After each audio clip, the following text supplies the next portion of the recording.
à toutes et à tous, nous sommes le vendredi 4 décembre 2020, je suis Sarah Menei, vous écoutez Flash Foot sur Free Ligue 1 Uber Eats.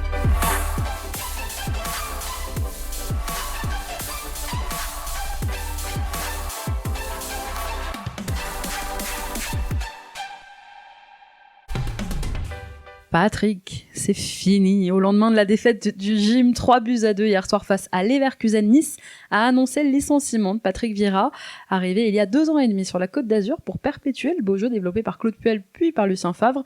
Vieira quitte Nice sans avoir réussi son pari, sans avoir réussi à appliquer ses ambitieux principes. En l'attirant, à l'époque, le président Jean-Pierre River et son directeur général Julien Fournier réussissaient un coup à la fois médiatique, mais aussi sportif, donc, qui devait permettre de faire oublier le départ de Lucien Favre. Aujourd'hui, éliminé de l'Europa League, 11e au classement en Ligue 1, avec une 5e défaite consécutive, toutes compétitions confondues, dont une la semaine dernière contre le dernier du championnat, Dijon, 14 buts encaissés en 5 matchs, et la grogne des supporters, eh bien c'en est trop pour l'ambitieux projet Ineos. Des recrues, il y en a eu, mais il y avait depuis quelques mois un manque criant d'ambition dans le jeu. Enough is enough! Le champion du monde 98 est remplacé aujourd'hui par Adrian Urcea, ancien adjoint de Lucien Favre, parti puis revenu à Nice dans le courant de la saison dernière pour renforcer le staff de Patrick Vieira. Urcea sera épaulé par un autre historique du club, le Niçois Frédéric Giorea, déjà présent dans le staff, très apprécié des supporters. Urcea a 53 ans, il a fait la quasi-totalité de sa carrière de joueur dans les années 90 en Suisse, avant de devenir entraîneur, essentiellement aux Servettes de Genève. C'est là qu'il était retourné après sa première expérience niçoise, quand Julien Fournier était revenu le chercher. Il était alors entraîneur des moins de 21 ans. Premier match de l'ère Urcea à Nice, dimanche 17h. Les Aiglons ont rendez-vous avec Reims à Auguste Delaune. En attendant de voir Adrian Urcea diriger son premier match avec Nice, ce soir en ouverture de la 13e journée, c'est Nîmes qui reçoit l'Olympique de Marseille. Relancé dans la course à la 3e place en Ligue des Champions après sa belle victoire face à l'Olympiakos mardi soir, l'OM doit dès ce soir confirmer sa bonne dynamique en Ligue 1. Au programme, un déplacement jamais évident au Costières pour affronter le 16e du championnat. À domicile, les Crocos feront tout pour empocher quelques points et repartir de l'avant en s'éloignant de cette zone rouge toujours plus menaçante et qui pointe seulement à 3 petits points de Nîmes. Nîmes qui n'a gagné qu'un seul de ses 6 derniers matchs de Ligue 1. En ce qui concerne les compos probables maintenant, on commence par l'OM où André Villas-Boas a fait savoir hier midi en conférence de presse qu'il envisageait de faire un peu tourner après avoir aligné le même 11 de départ face à Nantes la semaine dernière puis face à l'Olympiakos, avec en ligne de mire le dernier match de phase de groupe de Ligue des Champions qui attend les Marseillais mercredi soir sur la pelouse de Manchester City. Le coach de l'OM devrait faire plusieurs changements ce soir. Reste à savoir combien de joueurs fera-t-il souffler. Possible en tout cas qu'on voit encore un OM en 4-2-3-1, un turnover qui ne concerne pas l'inamovible Steve Mandanda dans les cages, protégé par une charnière Alvaro Douillet-Caleta-Tsar. Sur les côtés, Jordan Amavi pourrait enchaîner et sa doublure Yuto Nagatomo pourrait prendre place à droite pour faire souffler Hiroki Sakai. Au milieu, Pape Gueye pourrait avoir sa chance et relayer Boubacar Kamara au poste de sentinelle. Morgan Sanson pourrait faire la paire avec Michael Cuisance en 10, histoire aussi de reposer Valentin Rongier. Buteur sur penalty face à Nantes, mais transparent contre l'Olympiakos, Dario Benedetto avait inscrit un triplé la saison dernière à Nîmes. Le voir démarrer le match ce soir ne serait pas surprenant. En attaque, Dimitri Payet sera titulaire, il a besoin d'enchaîner. En revanche, Florian Thauvin pourrait ne pas débuter, le champion du monde a énormément joué ces dernières semaines. Avant l'entraînement collectif hier, André Villas-Boas et lui ont d'ailleurs eu une longue discussion au bord de la pelouse. L'attaquant n'a pas participé au footing collectif avant finalement de rejoindre ses coéquipiers. Valère Germain pourrait le remplacer ce soir. D'ailleurs, il a passé un petit message à sa direction hier, André Villas-Boas, en conf de presse. Il a reconnu que l'OM avait fait une erreur en recrutant Luis Enrique pour évoluer au poste de numéro 9 et que le club va devoir se remettre à la recherche d'un avant-centre supplémentaire cet hiver. Écoutez-le. Oui, alors Mercato évidemment nous a manqué 9 références. Là, on s'est peut-être raté parce que Louis ne va pas être cette joueur qu'on avait pensé avec la possibilité de jouer. Dans cette position, il va falloir qu'on fasse quelque chose peut-être en janvier. On est content qu'il est venu pour les choses que je vous ai déjà dit. Bon, vous avez regardé que par exemple City, ils ont fait un joueur de 17 ans, argentin à 17 millions. Seulement pour tenir en compte que ce type de joueur, si tu laisses le temps passer, tu vas payer un plus pour eux. Du côté de Nîmes, Jérôme Arpinon sera ce soir privé de Lucado, suspendu après son carton rouge le week-end dernier à Monaco. Arpinon qui doit composer aussi avec beaucoup de blessés, Pablo Martinez, Yacine Benraou, Burger Melling, Anthony Briançon, Kevin Danquet et Karim Aribi sont absents. Selon l'équipe, les Crocos pourraient évoluer ce soir en 4-4-2 à plat, un peu comme la deuxième période la semaine dernière face à Monaco. Dans les buts, on retrouvera Baptiste Trenet avec une charnière Loïc Landre-Miguel.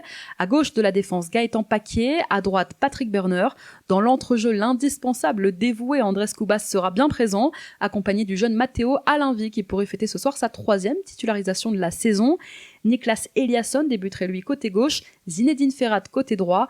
Et enfin, devant, on devrait retrouver Renaud Ripard aux côtés de Moussa Koné.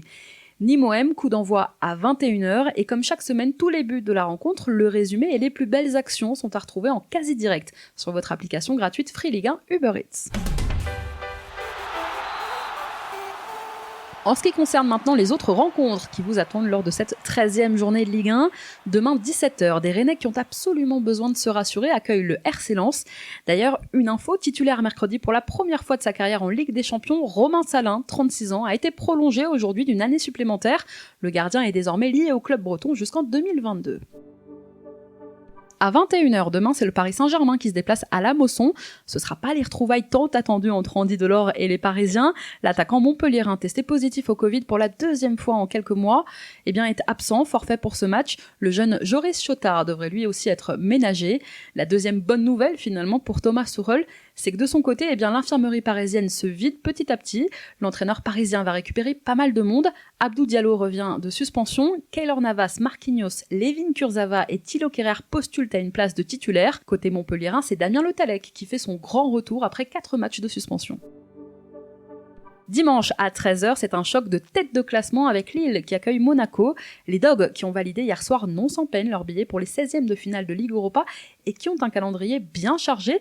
C'est un match difficile qui attend les Lillois dimanche. Christophe Galtier en a conscience. On écoute l'entraîneur des Dogs après la rencontre hier. On va récupérer, on va se préparer. Parce que je sais qu'on va avoir un match difficile parce que Monaco est une équipe dynamique avec beaucoup d'exigences athlétiques, beaucoup d'exigences techniques.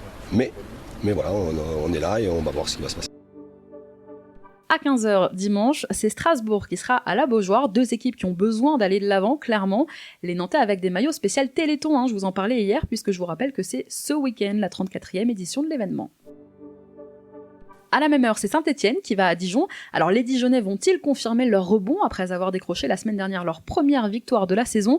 Réponse dimanche à 15h. Toujours à 15h, c'est Angers dans une bonne forme qui reçoit Lorient. On en reparle dans un court instant. Pendant ce temps-là, c'est Brest qui ira à Bordeaux après avoir fait danser les Parisiens samedi dernier. Hatem Ben Arfa va-t-il remettre sa face à la défense brestoise ? Moi, je pense que la question elle est vite répondue. Touché aux ischios et absent lui la semaine dernière au Parc des Princes, l'attaquant nigérian Samuel Kalou est lui toujours incertain pour cette rencontre. À 17h, je vous en parlais, c'est donc Nice sans Patrick Vieira qui va à Reims, chez un Boulaïdia, 2e meilleur buteur du championnat pour l'instant. Et enfin, votre affiche du dimanche soir, c'est Metz qui recevra l'Olympique Lyonnais en clôture de cette 13e journée de Ligue 1. 2 absents sont à signaler du côté des Gaunes. Le staff technique lyonnais devra composer sans le milieu de terrain brésilien, Thiago Mendes.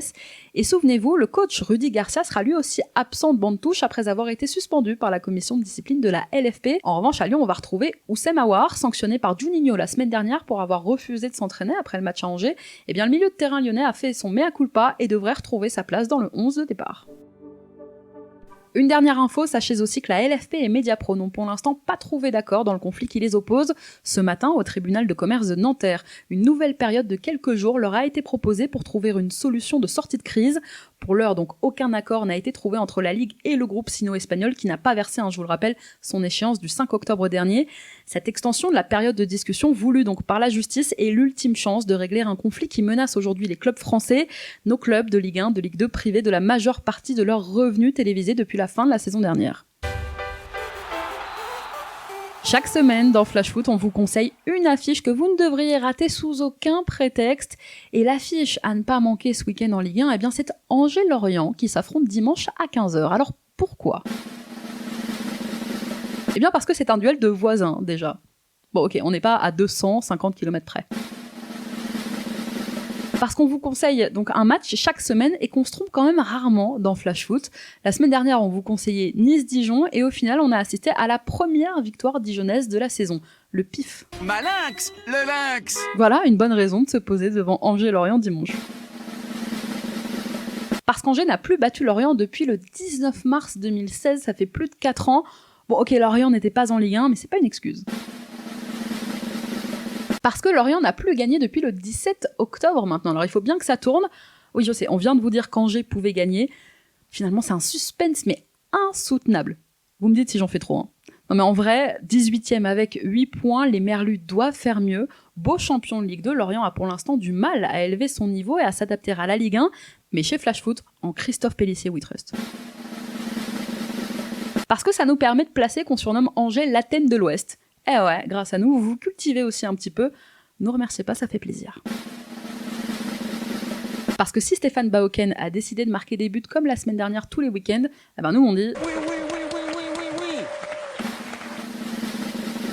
Angers en plus, c'est 10 buts sur les 5 dernières journées de championnat. Je te laisse calculer, c'est pas très compliqué, la moyenne est pas mal. Bon, j'espère vous avoir convaincu, on en reparle lundi.